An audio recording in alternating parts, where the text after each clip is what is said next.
Hello दोस्तों, आप देख रहे हैं रजनी की रेसिपी और आज मैं बनाऊंगी गेहूं के आटे की ही रोटियां।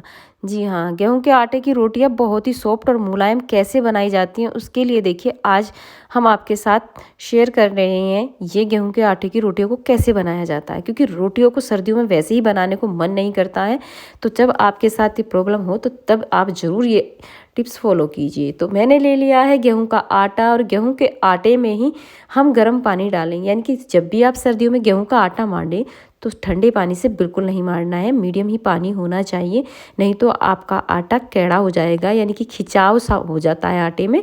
तो हमेशा आपको गर्म पानी से ही आटा मारना है आप अपना। और देखिए इसे अच्छी तरीके से मथ लेना है और इसे रखना है 5 मिनट। 5 मिनट जब भी आप आटा मांडे तो रेस्ट पर रखें, तो उसके बाद ही हम नमक डालेंगे। इस टाइम अगर आटे को रखकर मांडा जाता है और नमक बाद में डाला जाता है तो रोटियां बहुत ही सॉफ्ट और मुलायम बनकर तैयार होती हैं। इस बात का आपको हमेशा ध्यान रखना चाहिए कि आटे को हमेशा रेस्ट पर छोड़ने के बाद ही नमक डालना चाहिए, एक साथ कभी नहीं डालें आप अपने आटे में नमक। तो देखिए धीरे धीरे कर कर हम इसे मथ लेंगे और देखिए नमक अच्छी तरीके से मिल गया। रोटी को जो आटा है रोटी का वो भी दिखा रही हूँ, बहुत ही सॉफ्ट लगकर तैयार हुआ है हमारा आटा।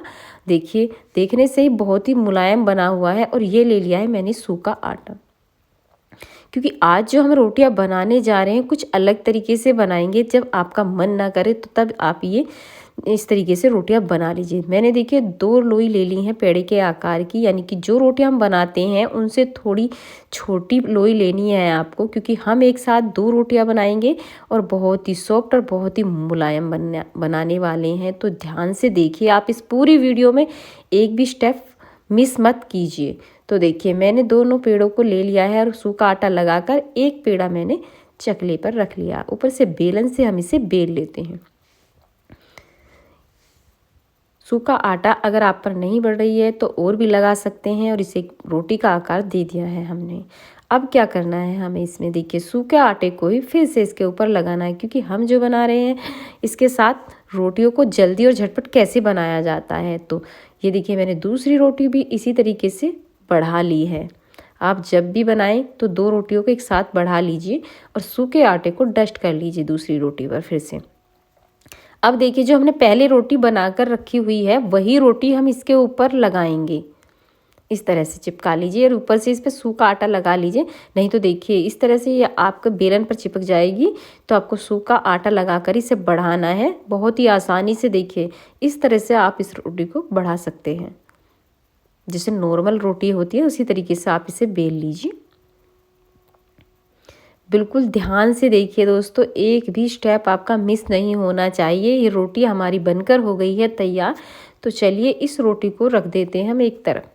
अब हम करते हैं दूसरी तैयारी, क्योंकि मैं आज आपको रोटियां 2 तरह से बनाकर दिखाने वाली हूँ। देखिए दोनों लोइयों को मैंने फिर से इसी तरीके से बढ़ा लिया है सूखे आटा लगाकर। और अब जो हम बनाएंगे रोटी, आज से पहले शायद आपने कभी नहीं बनाई होगी।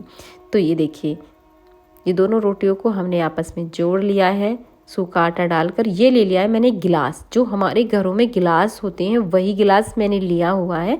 और देखिए इस टाइम हम इसे बेलन से नहीं बेल रहे हैं, सिर्फ और सिर्फ गिलास से। जब कभी आपके पास बेलन ना हो या मिले नहीं और आपको रोटी बनानी है तो आप इस तरह से रोटी बना सकते हैं।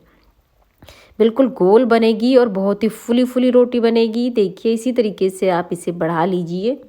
दोस्तों अगर आपको मेरी बनी हुई ये वीडियो पसंद आई और बनी हुई रोटियां की स्टेप आपको पसंद आए तो प्लीज़ प्लीज़ ज़्यादा से ज़्यादा लाइक कीजिए, शेयर कीजिए और सब्सक्राइब कीजिए। देखिए बातों ही बातों में हमारी रोटी भी बनकर हो गई है तैयार। उधर से हमारा जो तवा है वो भी गर्म हो गया है। ठंडे तवे पर कभी रोटी नहीं बनानी चाहिए, हमेशा जब तवा हमारा गर्म हो तभी डालनी चाहिए।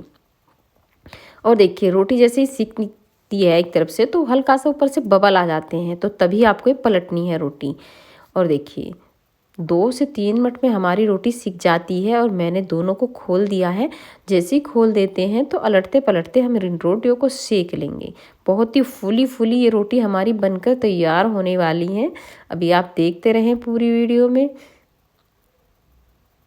बहुत ही आसानी से बना लेते हैं हम इन रोटियों को, और जल्दी और झटपट इसलिए बन जाती हैं क्योंकि हम एक साथ 2 रोटियों को सेक रहे हैं। और देखिए तवे पर ही हमारी रोटी फूल रही है। आप चाहें तो इसे तवे पर भी बना सकते हैं, या फिर आप गैस के, देखिए मैं इसे गैस पर सेक कर दिखाने वाली हूँ आपको।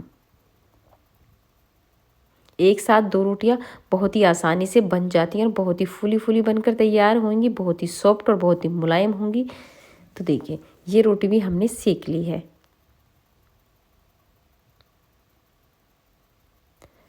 इसी तरीके से हम सारी रोटियों को सेक लेंगे। और देखिए हमने 3 रोटी बनाई थी, यानी कि डबल में तो 6 हो गई।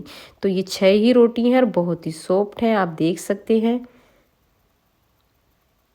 अब मैं दिखा देती हूँ आपको गिनकर भी। देखिए 2 रोटियां हमारी ये हैं, और अभी मैं सारियों को आपको गिनकर दिखाने वाली हूँ। देखिए 2, 3, 4, 5 और 6 रोटी हमने बनाकर तैयार की हैं, क्योंकि हमने 3 रोटी बनाई थी तो 3 पे हमारी 6 रोटी हो गई हैं तैयार। ये ले लिया है मैंने घी।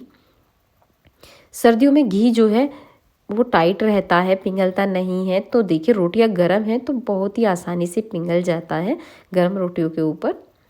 और अब इसे हम आपस में एक दूसरे को रगड़ लेते हैं। तो बहुत ही, एक तो घी भी कम लगता है हमारा, रोटियां भी अच्छी तरीके से चिपड़ जाती हैं। फिर से दिखा देती हूँ कितनी सॉफ्ट बनी हुई हैं हमारी ये रोटियां। और अब इन्हें देखिए शाम तक हमें गरम कैसे रखना है। तो ये हमारे जो है रसोई में जो कपड़ा होता है रोटी रखने का, वही कपड़ा लिया हुआ है मैंने। रोटी रखने के लिए हमने हॉटकेस लिया है। और देखिए इन रोटियों को रख देते हैं। अब इसमें हम उसे अच्छी तरीके से ढक देते हैं। ढकने के बाद ऊपर से इसका ढक्कन भी लगा देते हैं। तो हमारी रोटी, अगर आप शाम तक रोटी खाएंगे तो तब तक ये गर्म ही निकलेगी।